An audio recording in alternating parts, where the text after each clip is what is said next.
తగ్గించడం కూడా పద్ధతి కాదు కదా. ఆ పొలిటికల్ ధోరణి వ్యతిరేకించాలి తప్ప పొలిటికల్ ప్రయోజనం ప్రజలు ఇస్తే వ్యతిరేకించాల్సిన అవసరం లేదు ప్రజాస్వామ్యంలో. ఈ ఆపరేషన్ సింధూర్ తర్వాత భారత్ పాకిస్తాన్లకు ప్రపంచ దేశాలు సంయమనం పాటించండి అని చెప్పి పిలుపునిస్తూ ఉన్నాయి సార్.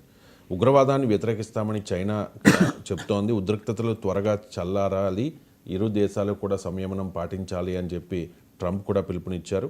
భారత్ పాక్ల మధ్య యుద్ధాన్ని ప్రపంచం తట్టుకోలేదు అని చెప్పి ఐక్యరాజ్య సమితి కూడా కామెంట్ చేసింది. చర్చలకే మొగ్గు చూపాలన్న Russia, UAE, Japan and UK. So ఇరు దేశాలకు సూచిస్తూ ఉన్నాయి ప్రపంచ దేశాలు సంయమనం పాటించండి, అణ్వస్త్ర యుద్ధం దాకా వెళితే అది ప్రపంచానికి ముప్పు కాబట్టి ఇద్దరు కూడా రెండు దేశాలు కూడా సంయమనం పాటించండి అని చెప్పి. ఈ తరుణంలో సంయమనం పాటించాల్సింది ఎవరు సార్, భారత పాక? సంయమనం పాటించాం కనుకనే మిలిటరీ టార్గెట్స్ అటాక్ చేయలే కదా. సంయమనం పాటించాం కనుకనే సివిలియన్ ఇన్ఫ్రాస్ట్రక్చర్కు ఏ రకమైన నష్టము జరగలేదు కదా. సంయమనం పాటించాం కనుకనే పాకిస్తాన్ పౌరులు ఎవరు చావలేదు కదా, తీవ్రవాదులే చచ్చారు కదా. మనం పౌరులుగా చూడలేదు, తీవ్రవాదులుగానే చూస్తున్నాం కదా. అందువల్ల ఇండియా సంయమనం పాటించింది. పాటించకపోతే ఇంతదాకా జరగదు కదా. సంయమనం ఇక పాటించాల్సింది పాకిస్తాన్, మనం కాదు. సో అందువల్ల పహల్గామ్లో అమాయకులైన నిరాయుధులైన ప్రజల్ని మతం అడిగి చంపినారు, కానీ మనం ఏం చేయలేదు. భారతదేశం సంయమనం పాటించింది. అందువల్ల సంయమనం పాటించమని ఉపన్యాసాలు రెండు దేశాలకు ఇవ్వడం కరెక్ట్ కాదు. ప్రపంచ దేశాలు చేస్తున్న పొరపాటు ఏంటంటే దే ఆర్ ఐఫనేటింగ్. ఇండియా, పాకిస్తాన్ రెండింటిని ఒకే గంట చూస్తున్నారు. రెండు ఒకటి కాదు. ఒకరేమో విక్టిమ్, ఇంకోరేమో అగ్రెసర్. ఒకరేమో బాధిత దేశం, ఇంకొకరేమో దాడి చేస్తున్న దేశం, నిందిత దేశం. బాధితురాలు, నిందితురాల్ని ఒకే రకమైన స్థాయిలో చూడడం కరెక్ట్ కాదు. అయితే ఎవరైనా అడగచ్చు, మరి రష్యా ఉక్రెయిన్ వారప్పుడు ఇండియా కూడా అదే స్థాయిని తీసుకుంది కదా. అటు రష్యా వైపు లేదు, ఇటు ఉక్రెయిన్ వైపు లేదు, అండ్ ఈ న్యూట్రల్ స్టాండ్ తీసుకుంది కదా. మరి ప్రపంచం న్యూట్రల్ స్టాండ్ తీసుకుంటే తప్పేంటి మీ విషయంలో? ఇండియా చేసిన పని అదే కదా అని అడగచ్చు. కానీ అక్కడికి ఇక్కడికి ఒక తేడా ఉంది, మౌలికమైన తేడా ఉంది. రష్యా దాడి చేసడానికి ఒక రీజన్ ఉంది. అంటే ఉక్రెయిన్ నాటోలో చేరి నాటో బలగాల్ని రష్యా పొలిమేరల్లాగా రప్పిస్తుంటే తన దేశ భద్రతకు ప్రమాదం కలుగుతుంది కనుక ప్రొవకేషన్ ఉక్రెయిన్ వైపు ఉంది అని ఆరోపిస్తూ రష్యా యుద్ధం చేసింది. ఉక్రెయిన్ వాదన ఏంటంటే మా దేశ భద్రతకు కోసం మేము ఏ నిర్ణయమైనా తీసుకుంటాం, ఏ మిలిటరీ కూటములైనా ఉంటాం, కానీ రష్యా ఏకపక్షంగా మాపై దాడి చేస్తుంది అన్నది ఉక్రెయిన్ వాదన. ఈ రెండు వాదనలు ఉన్నాయి.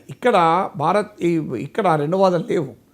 ఇండియా ఏమీ చేయడం లేదు. పాకిస్తానే పహల్గామ్లో దాడి చేసింది, యూరిలో దాడి చేసింది, పుల్వామాలో దాడి చేసింది, పఠాన్కోట్లో దాడి చేసింది, హైదరాబాద్లో గోకుల్ చాట్లో, లుంబిని పార్క్లో దాడి చేసింది, కోయంబత్తూరులో దాడి చేసింది, బెంగళూరు ఐటీ సిటీలో దాడి చేసింది, అక్షర్ధామ్ టెంపుల్ పైన దాడి చేసింది, అమర్నాథ్ యాత్ర పైన దాడి చేసింది, జమ్మూ కాశ్మీర్లో అయితే నిరంతరం దాడులు చేస్తుంది.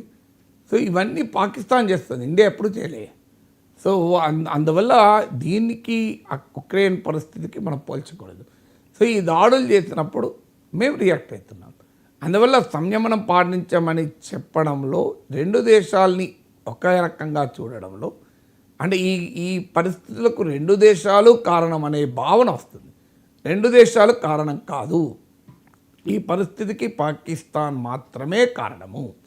అందువల్ల పాకిస్తాన్ను నిందించండి మీరు. ఇండియా అంటే ఏమున్నది? మనం ఆల్రెడీ సంయమనం పాటించాం కనుక ఇన్ని ఘటనలు జరుగుతున్నాయి కూడా. ఇంకెంత సంయమనం పాటించాలి? అంటే నిరంతర రక్తపాతం మేము కోరుకుంటున్నామని పాకిస్తాన్ నాయకులు, we wants blood shed by 1000 cuts అంటూ, మేము నిరంతరం ఇండియా షెడ్ బ్లీడ్ అంటూ బహిరంగంగానే తీవ్రవాదాన్ని మేము ప్రోత్సహించాం నిజమే అని చెప్తుంటే ఇండియా ఏం చేయాలి? సంయమనం పాటించాలా? మరి అమెరికా సంయమనం పాటించింది. వరల్డ్ ట్రేడ్ సెంటర్పై దాడి జరిగితే, వరల్డ్ ట్రేడ్ సెంటర్పై దాడి జరిగితే వందల వేల కిలోమీటర్ల దూరంలో ఉన్న టార్గెట్లు ఎందుకు అటాక్ చేసింది? సంయమనం పాటించాలి కదా. రెడ్ సీ పైన హూతీలు షిప్స్ను పైన అటాక్ చేస్తే అమెరికా సంయమనం పాటించిందా? అమెరికా మిసైల్స్ వచ్చి హూతీల పైన ఎందుకు అటాక్ చేసింది? సంయమనం పాటించాలి కదా. ఇజ్రాయిల్కి అమెరికా చెప్పాలి కదా సంయమనం పాటించండి అని. హమాస్ దాడి జరిపి 1200 చంపితే ఇజ్రాయిల్ దుర్మార్గంగా 50,000 పౌరులను చంపింది కదా. సో హమాస్ 1200 జరిపితే తీవ్రవాద చర్య అయితే 50,000 మందిని ఇజ్రాయెల్ చంపితే తీవ్రవాద చర్య కాదా అది? మన అమెరికాకి ఆ వెస్ట్కి డబుల్ స్టాండర్డ్స్ ఏంటివి అని అడుగుతున్నాం మనం. మీరు అమెరికా కానీ యూకే కానీ వెస్టర్న్ కంట్రీస్కు ఇది ద్వంద్వ ప్రమాణాలు కాదా? మీరు ఎక్కడైనా మీరు అమెరికా వచ్చి పాకిస్తాన్ లోపలికి వచ్చి బిన్ లాడెన్ ఎందుకు చెప్పింది? ఆఫ్ఘనిస్తాన్ పైన ఎందుకు యుద్ధం చేసింది? చెప్పాలి కదా ఆన్సరు. అంటే మీకు ఇండియాకు సంయమనం పాటించడం, మీరెందుకు సంయమనం పాటించలేదు? మీరు సంయమనం పాటించి వరల్డ్ ట్రేడ్ సెంటర్పై దాడి జరిగిన ఊరుకొని ఉంటుంది కామ్గా. అప్పుడు మీకు ఇండియాకు ప్రీచ్ చేసే అవకాశం ఉంది కదా. అందుకే మన ఫారిన్ మినిస్టర్ అన్నాడు, we don't need preachers, we need partners అన్నాడు. మా నీతులు చెప్పడం కాదు, వాళ్ళు ఆ నీతులు ఆచరించకుండా చెప్పేవారు ఇంక అసలే వద్దు అన్నాడు. నీతులు చెప్పేవారే వద్దు, ఆచరించే నీతులు చెప్పేవారు ఇంక అసలే వద్దు అన్నాడు. We don't want preachers who do not practice what they preach. ఇది మన ఫారిన్ మినిస్టర్ చెప్పింది, ఇండియా చెప్పింది కరెక్ట్ అది. సో అందువల్ల సంయమనం అనేది అర్థం లేదు. ఇక రెండోది డైలాగ్, చర్చ జరిపారండి. చర్చలు తక్కువసార్లు జరిపావా ఇప్పటికీ? పర్వేజ్ ముషర్రఫ్ లాంటి ఒక ఆర్మీ జనరల్తో అటల్ బిహారీ వాజ్పేయి లాంటి విఘ్నులు, ఒక గొప్ప పార్లమెంటేరియను, అలాంటి ఒక పెద్ద నాయకుడు కదా, అలాంటి నాయకుడు చర్చ జరిపారు. వాజ్పేయి పర్సనాలిటీకి పర్వేజ్ ముషర్రఫ్ పర్సనాలిటీకి ఏంటికి నక్కకు నాలోకానికి ఉన్న తేడా కదా. అలాంటి అటల్ బిహారీ వాజ్పేయి భారతదేశ ప్రధానిగా the most respected political leader of India, ఒక army general who has blood in his hands, చేతు నిండా రక్తం ఉన్నవాడితో కరచాలనం చేశాడు కదా ఆగ్రాలో. ఇంతకన్నా ఇంకా డైలాగ్ ఏముంటుంది? నరేంద్ర మోడీ ప్రైమ్ మినిస్టర్ అయినప్పుడు ఆల్ సార్క్ లీడర్లను ఇన్వైట్ చేశాడు. పాకిస్తాన్ ప్రైమ్ మినిస్టర్ని కూడా ఇన్వైట్ చేశారు కదా. నవాజ్ షరీఫ్ ఇంటికి వెళ్ళి ఆయన మాతృమూర్తికి మీకు పాదాభివందనం చేసి ఆయన మనవరాలు పెళ్ళికి అటెండ్ వచ్చాడు కదా మోడీ. ఇంతకన్నా డైలాగ్ ఇంకేం చేస్తారండి? ఇంతకన్నా ఇంత మంచితనం చూపెట్టిన తర్వాత కూడా పాకిస్తాన్ దుర్మార్గం ఉన్మాదం చేస్తుంటే మరి ఎవరితో మాట్లాడాలి, ఏమని మాట్లాడాలి? అయినా డైలాగ్ ఎవరితో డైలాగ్?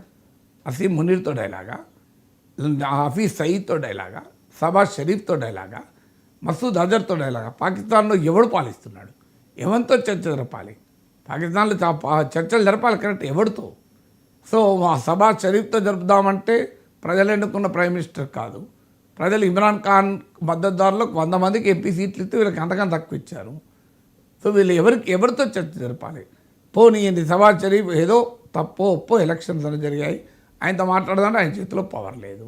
ఆయన మళ్ళీ అసీం మునీర్కు ఫోన్ చేయాలి, వీళ్ళు అడుగుతున్నారు ఏం చేద్దామని.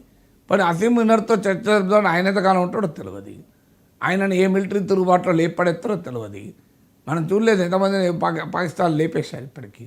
షబాజ్ షరీఫ్ను ఆర్మీ ఎప్పుడు లేపేస్తుందో తెలియదు. మరి షబాజ్ షరీఫ్తో చర్చ జరుపుదామంటే ఎన్ని రోజులు అధికారంలో ఉంటాడో తెలియదు, ఆర్మీకి తిక్కలేస్తే లేపడేస్తారు. సో పాకిస్తాన్లో ఎవరితో జరపాలి?